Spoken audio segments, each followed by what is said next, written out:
Hey there, Short Kings, and welcome to my video. This one's going to be more of a talking head video where I just kind of outline my initial start with fitness, my motivations, and from where I was into where I am now, and kind of my goals and stuff. So let's talk about my motivation to get fit. It was about 2010. I was in a pretty bad state physically, and I basically knew I was going to suffer a long and painful life if I maintained where I was at. And my motivation was just seeing myself and understanding that I needed to make a change because I realized that I went to school for computer programming and 3D graphic design, so a lot of sedentary style activities. And I realized that I was going to not make it as far as I could if I maintained this lifestyle. I basically resembled the guy from South Park. If you know, you know. And so my motivation was that there's got to be more to life than this. So I ended up doing something about it and working out more often. The starting point for me was actually seeing infomercials for P90X. I think it was New Year's or like prior to 2010, New Year's Eve, maybe 2009. I can't remember exactly, it's been a long time. But I saw the infomercials for P90X and I ordered it. I tried it for a little bit, but it was a little too much for me at the time, so I ended up doing a previous video. They did Power 90. I think I still have it, and it's really bad in terms of the product quality compared to what Beachbody does today. But it was a starting point. Like anything else, they've grown to such magnificent heights with their own business. Bit of a tangent, but yeah, my starting point, like I said, was about 270, 280 pounds. And if I still have photos, I'll put them up. They're pretty, in my opinion. I don't look so flattering, but yeah, that was my starting point. 270, 280, struggling to walk upstairs, struggling to do anything, really, just having a bad time. And so my goals were just basically to start feeling better and get in shape. And that's what initially started. And as things went on, some of the challenges and obstacles I found was I was in college, so I couldn't exactly do it to the best of my financial ability, but I did it to the best of my ability. I made the best choices I could with the money I had, and a lot of the times I would just go for walks. I would try and eat as healthy as possible based on the nutrition guides that kind of came in the products for P90X and whatnot.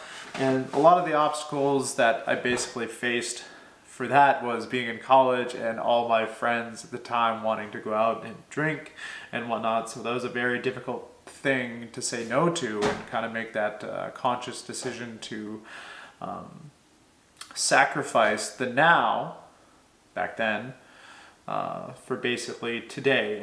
And that's probably one of the most rewarding things, is seeing myself today compared to where I was before and realizing like the fruits, the harvest that I sowed back then, I'm now reaping the benefits where I can actually enjoy a lot of things I'm doing. I can do a lot more activities. When it came to diet and nutrition at the time, again, I was following the P90X diet book, which basically outlined a lot of good information, not a lot of good information, but a lot of meal plans to eat. I just followed that, not exactly strictly, but as close as possible. And today I do more of a higher protein style of eating. But that was my diet and nutrition back then. It was just following those guides. I still like to follow guides and meal plans and whatnot, but I'm more inclined to build them myself.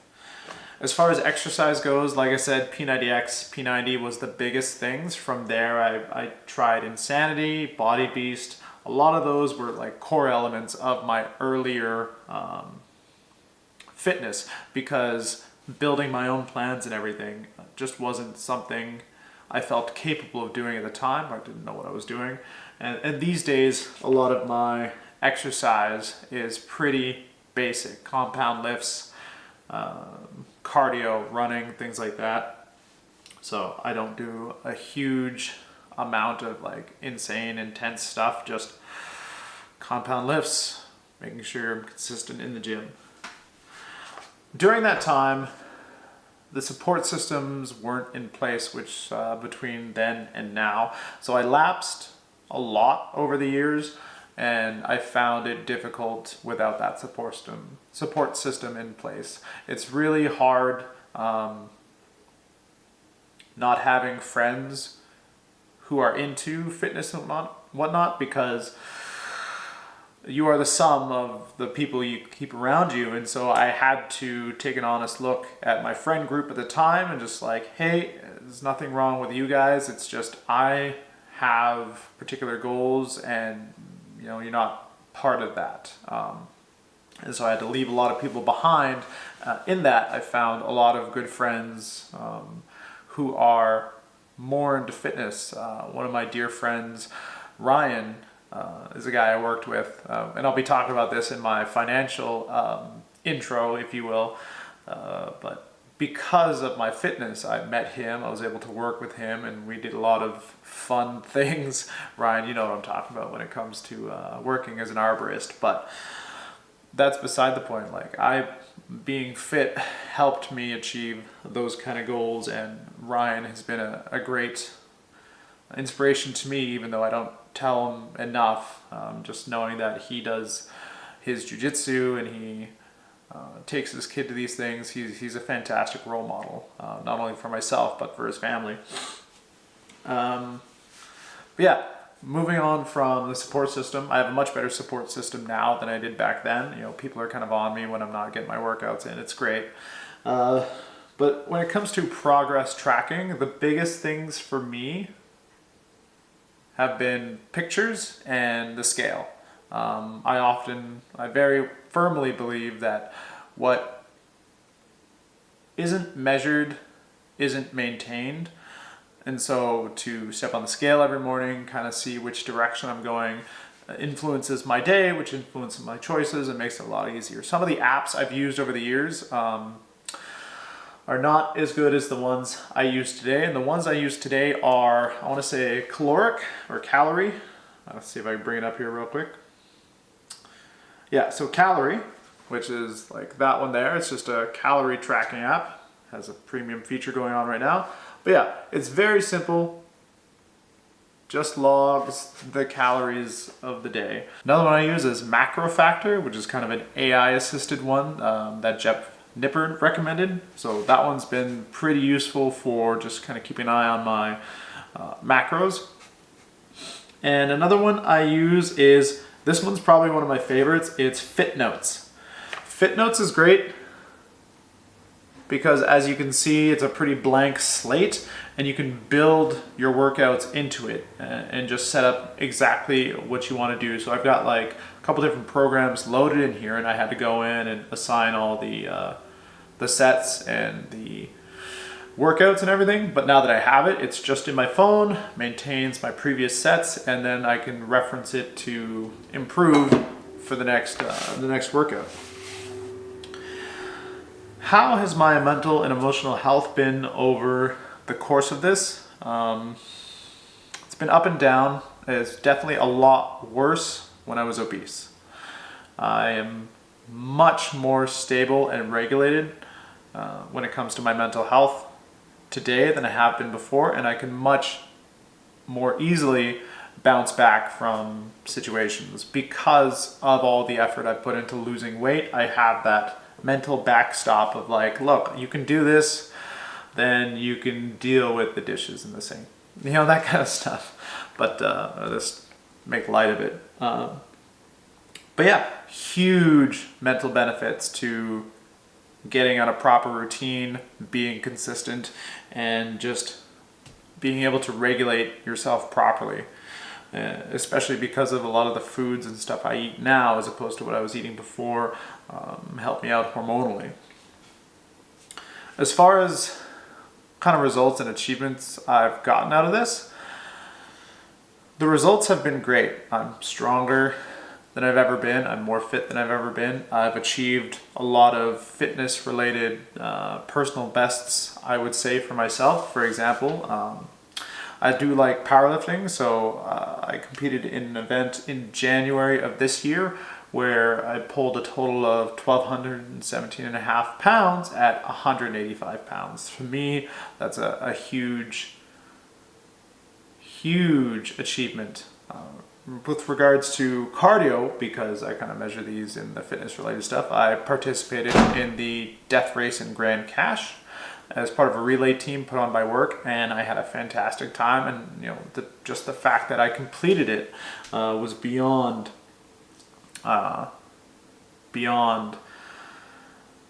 enjoyable to get to the end and realize that the stress and anxiety and everything and the pain in my legs, and just to sit there and revel in the fact that I did it. So those are huge achievements for me, especially when it comes to like the training beforehand and everything, just going through the training, completing the training, getting everything done. Fantastic like results and achievements. And the fact that I have that locked away in my brain now for any challenge I kind of move forward with is a huge advantage. When it comes to mental and emotional health, I'm able to understand that I've done harder things, and sure, there will be more hard things in the future for my fitness related goals, but I have an excellent track record of working towards and completing them. Some advice and tips I'd recommend for anybody watching this and hoping they get something out of it is just be consistent. Track your food in terms of calories at the minimum. It's calories in, calories out. All right, that's all there is to it. There's some nuance you can get around with regards to NEAT and whatnot, but when push comes to shove, eat less than you burn. If this is something that's truly important to you, take a look at your friend group, and you're gonna have to make some hard decisions, because again, this is a difficult thing. Decide to be fit, especially if you didn't grow up that way, because your circle of friends may or may not like the fact that you're doing it, because once you start doing it, you're going to shed a light on their lives, and they're going to be really upset. And one of the other advices you got to realize is when your friends are reaching out to you saying you've changed, it's like, yes, I have changed, but you haven't. And the fact is, it's not a problem with you. It's the fact that they can't handle how it makes them feel. And you got to realize, like, okay, it's either you can join me and be a friend with me and we can do this together, or you can get out of my way, right?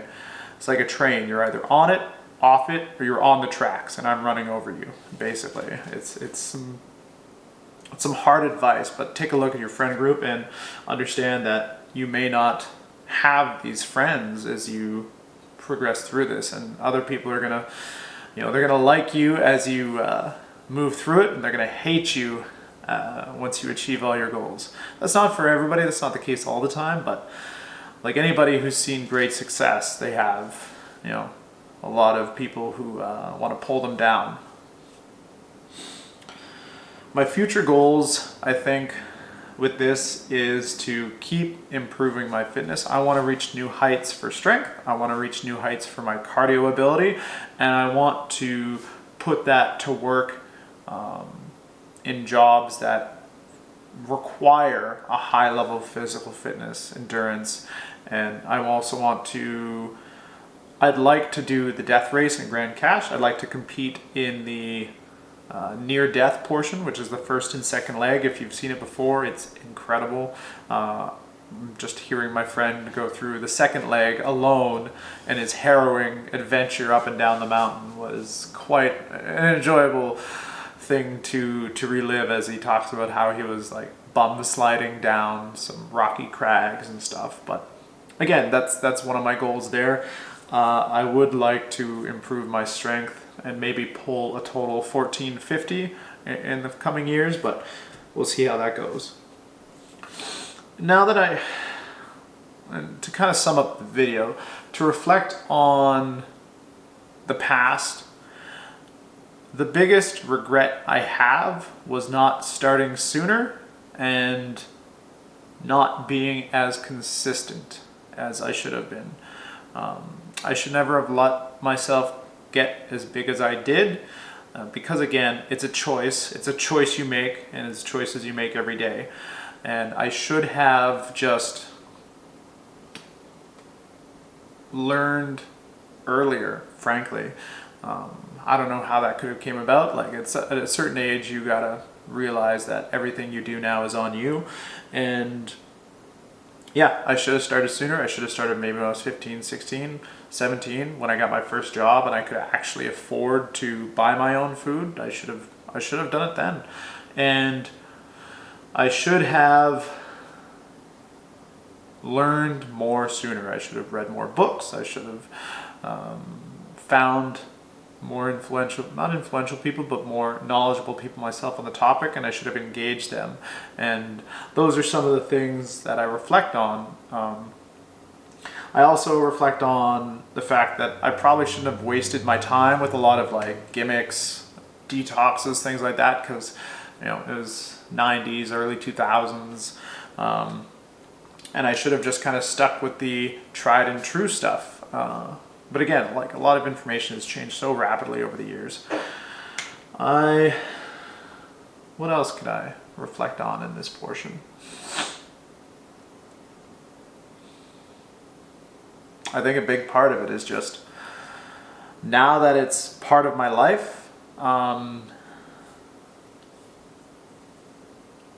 it's to maintain it into old age, because that's the most important thing. Like, when you get older, is the fact that you have good body strength, that you can do a squat and get on the toilet and things like that.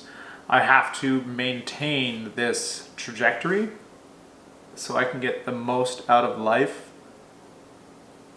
and enjoy the most benefits from being fit and dedicated and maintaining this. I think that's the biggest takeaways from this is, you're going to get more out of life when you're fit. You're going to have more doors, more opportunities, and there's just no excuse at this point, right? If you're at a point where you can afford to do it, there's no excuse. Sorry, I shouldn't say afford to do it. If you're at a point where you're making the choices for your life, this is one of the best choices you can make. I'm going to cut the tangents and the rants there. If you found value in this video, like and subscribe. Leave some comments in the comment section. Let me know what you think. Again, this is a rambling talking head video, and I'll catch you in the next one.